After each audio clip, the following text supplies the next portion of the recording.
Now, let's now talk about the terminologies versus the OpenAI LLMs. So that the terminology server delivers the deterministic code-backed outputs, whereas the LLMs generate variable responses without guaranteed terminology accuracy. This is one of the biggest philosophical differences between these two approaches. TS works like a validated lookup engine. If you enter a term today or next year, you will receive the same standard code because it relies strictly on the official terminology database. Like the code can change if the validated database has some changes in the codes like Athena. So we usually keep it up to date. So like the LLMs like GPT on the other hand generate freeform responses. Even with the same input, they may return slightly different code on different runs, and they have no direct access to structured or up-to-date medical terminologies like ICT or SNOMED, unless explicitly provided in the context. The TS offers fixed licensing, on-prem deployment, and full privacy control, and LLMs are cloud only and metered per usage. So TS can be deployed entirely on your system, making it suitable for healthcare environments. The cost of the model is stable regardless of how many lookups are performed.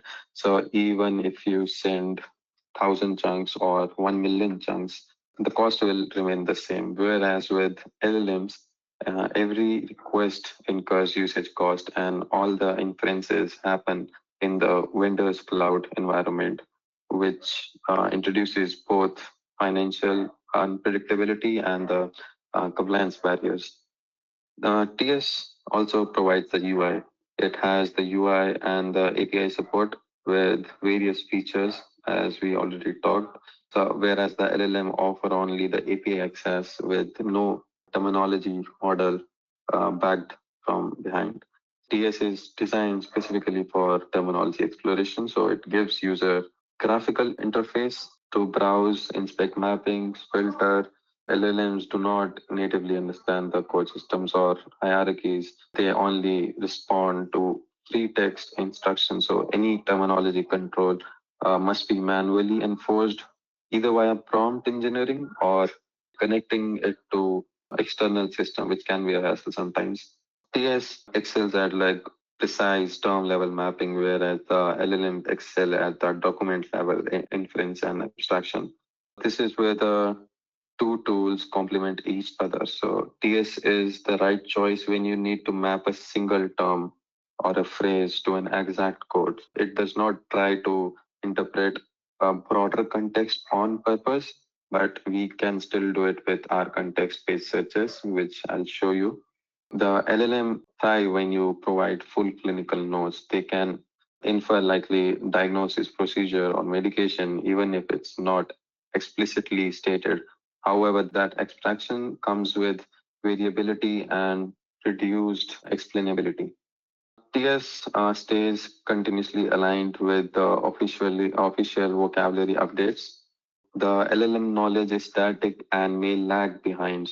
TS database actively syncs with verified coding systems and distributions, and it reflects the latest terminology revision. So we keep on updating it when we have some changes in the codes or some codes are depreciated or some codes are not valid now.